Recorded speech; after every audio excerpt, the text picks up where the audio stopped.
Thanks for tuning in today. We are studying the Little Scherzo by E.L. Lancaster, and the title Little Scherzo means playfully, sometimes even a little musical joke. So don't take it too seriously and enjoy it. That's what we're hoping for. All right, I'm going to go ahead and start with a performance model, and then we'll go ahead and have a discussion as we usually do afterwards.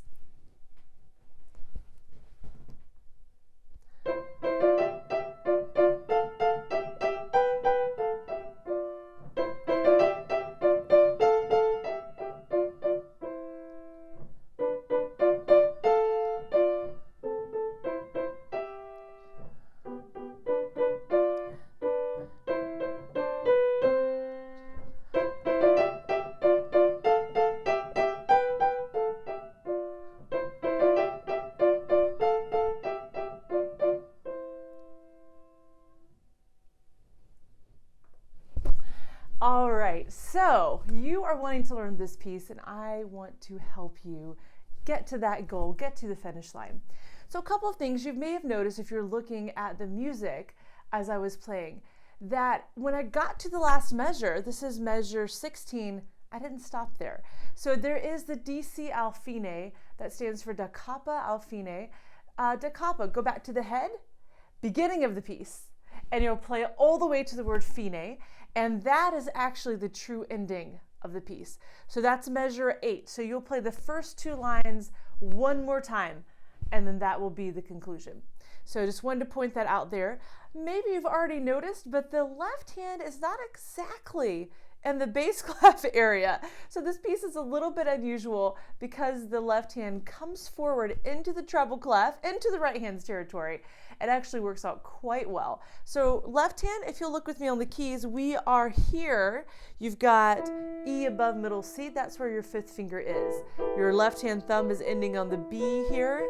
So above middle C, right hand, you're adjacent to the left hand. So you're on the treble C, not middle C, treble C here. So the hands are beside each other on the keyboard, and it will stay in that treble range. The left hand stays there throughout the entire piece. We are in 2/4 time. There's only 2 beats in a measure, so it does seem to hurry by kind of quickly, doesn't it? You'll notice that there is an 8th note followed by 2 16th notes right there in the very first measure. Also, it comes back again in measure 5. So if you're just getting accustomed to 16th notes, we want to point out that a 16th note by itself equals 1/4 of a beat. So that would take 4 16th notes to equal 1 full quarter beat. So in this case, we have 8th note half a beat followed by 2 16th notes. So to put together, we'd have 1 and 2 and. That would be the complete measure. 1 and 2 and. So if that rhythm is a little new to you, you might want to pause and review that a few times. It does come up in this piece. All right, and continuing forward, the other big thing that you really want to grasp right from the beginning is that the hand positions, they move a little bit. So before you get all nervous, it's very doable. Don't you worry. Mr. Lancaster knows what he's doing. He's a very nice person, actually. I've met him before.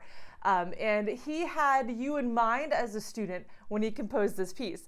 So if you'll join me on the keyboard, we'll review that beginning position that I showed you. So there it is here.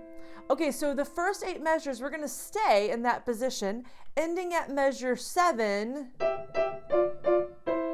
Okay, now measure 7, 8, and then going on measure 9, both hands slide 1 key to the left.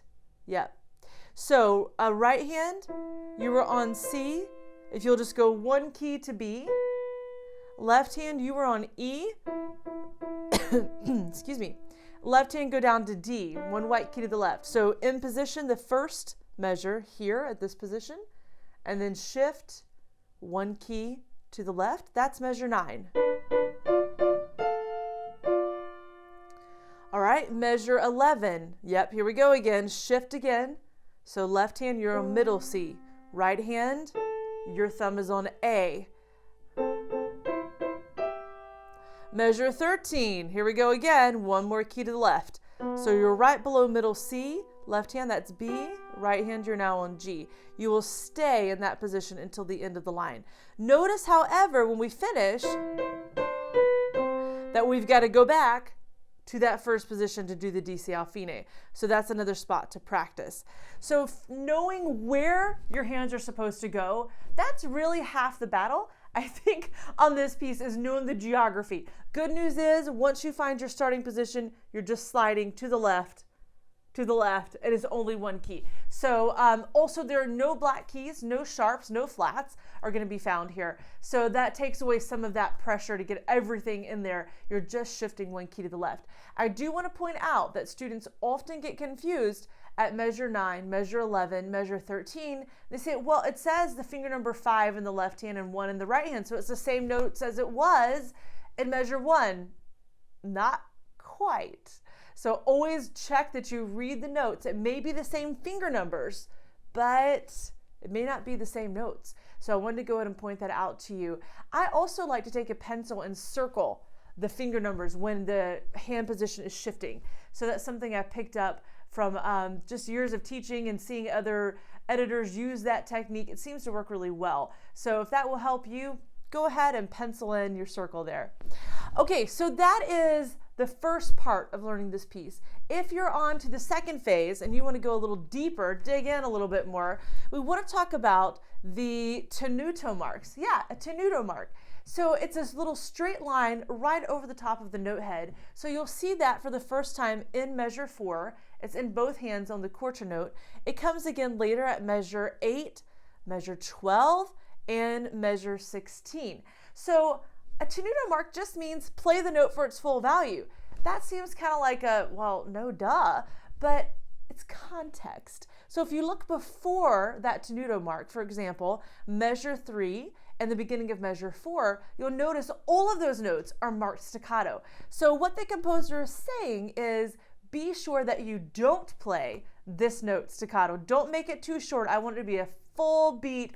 Don't shorten it at all. So at measure 3, if we're in position, 2, 1, and 2, and 1, and 2, and. So avoid the temptation to go.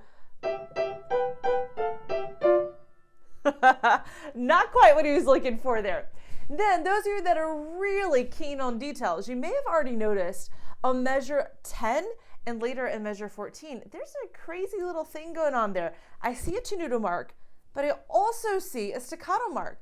How is that even possible? What can you do? So that's technically called a portato mark.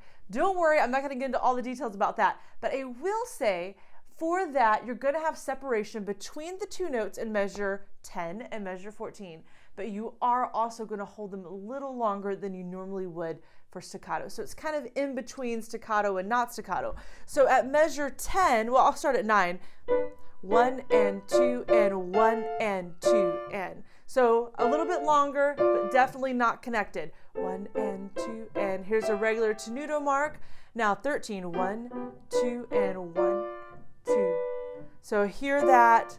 It's a little bit longer, but there's a release. So that's what we're looking for there. Slightly separate the notes that have both the staccato mark and the tenuto marking, and that is the directions from Mr. Lancaster himself. Okay, so that gives you an idea. Last thing that we'll talk about is articulation. We really have felt pretty comfortable, I'm sure, with the staccato marks. Most students do well with that. It's very light, it has a bounce to it. Remember, as you're going faster, if you want a faster speed, you need to keep the hands closer to the keys. So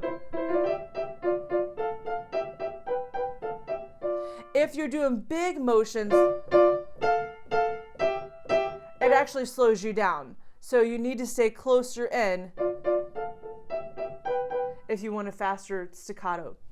And then we have a measure 1 and measure 5. We've already talked about those measures with the rhythm, but there's also the articulation, staccato followed by legato, and then you carry on with staccato. That's a lot to do in just one measure, only 2 beats long. Whoa, we're packing a lot of punch into that measure. So here's how we're going to do it. You're going to play into the keys, drop slightly into the keys. You have a little bit of a bounce.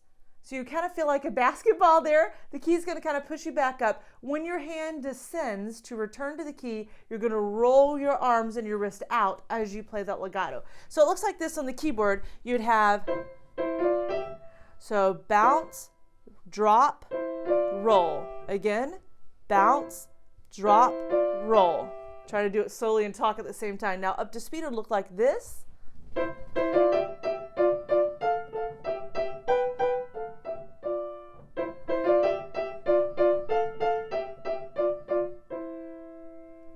So that would be one area just to practice that and feel that staccato, and then the roll of the wrist and the forearm helping you get into that legato. And it actually comes quite easy once you get the hang of it. So take it nice and slow as you're getting started, and then when you feel a bit more comfortable with that technique, you'll be able to take it at a faster tempo.